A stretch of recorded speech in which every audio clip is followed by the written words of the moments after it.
everyone, today on Experimentation Station we're going to learn about pH by using a common plant pigment.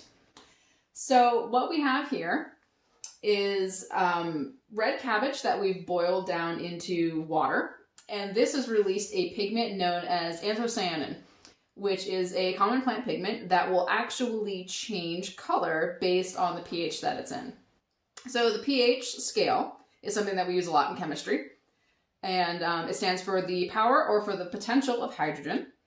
And the scale runs from 0 to 14, with 7 being neutral. So anything that is below 7 all the way down to 0, we consider acidic.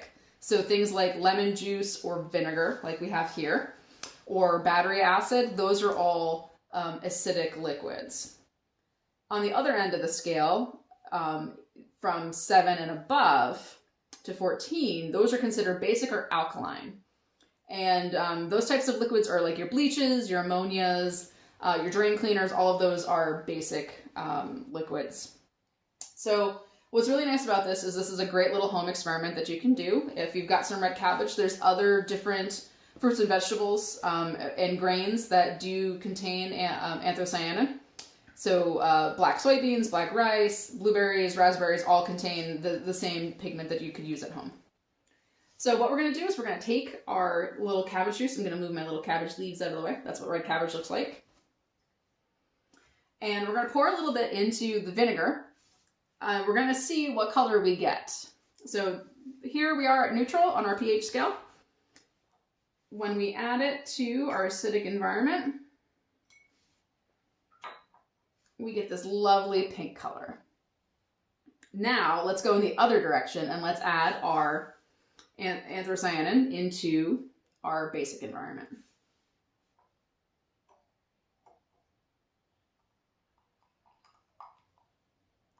And so here what we get, I'm going to give it a little bit of a swirl. I got a lot of baking soda in here.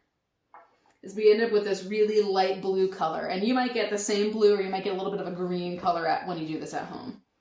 And so now the cool thing is you can keep playing with these pHs by mixing and matching essentially and seeing what colors you get. So what we're going to do now, and you're going to get to see a cool chemical reaction, not only in color change, but you're going to see some fizz with this, which makes it very exciting, is we're going to combine our acidic environment in with our basic environment, and we're going to see what color we get. Hopefully we'll be able to get back to this neutral color. So here we go.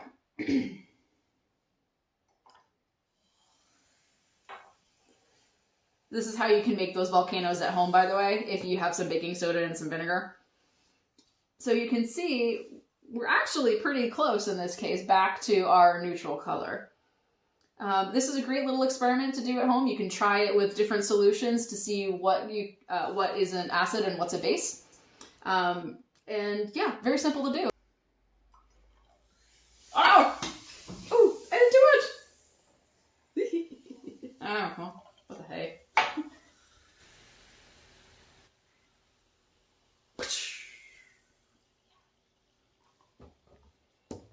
We should probably do that again with less mess, huh?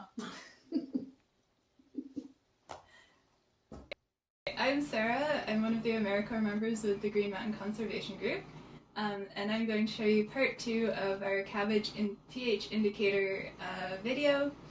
So this is going to demonstrate ocean acidification. So here we have tap water, which we're going to use to simulate our normal ocean. And here we have a can of soda. So we're going to use this to simulate our climate change ocean because it has a bunch of CO2 dissolved in it. So I'm going to first add our normal tap water ocean, see what happens there. And then I'm going to add our acidified ocean. So you can see that we got a really bright magenta color in the acidified ocean, and the normal tap water ocean pretty much stayed the same color. Okay, so why is this happening? So CO2 reacts with water, which is H2O, and what happens in that reaction is the 2 hydrogen ions from the water molecule get pulled off and are in solution. So if you remember the pH scale, the more hydrogen ions in solution, the more acidic it is. So that's why we ended up with this acidic solution from the carbonated beverage, while the water was a neutral solution and has a pH of around 7. What's happening with climate change is as we're adding more CO2 into our atmosphere, that's dissolving into our oceans, and the ocean's taking up quite a significant amount of that carbon dioxide.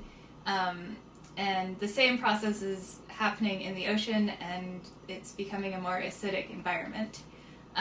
So if you want to see how this is affecting aquatic organisms, you can check out our video we did earlier on dissolving seashells in vinegar. So if you did this experiment or have questions or ideas for other experiments, we'd love to hear from you.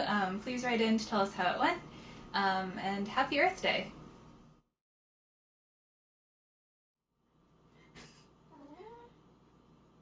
You're a terrible scientist and don't eat the bread. The counter.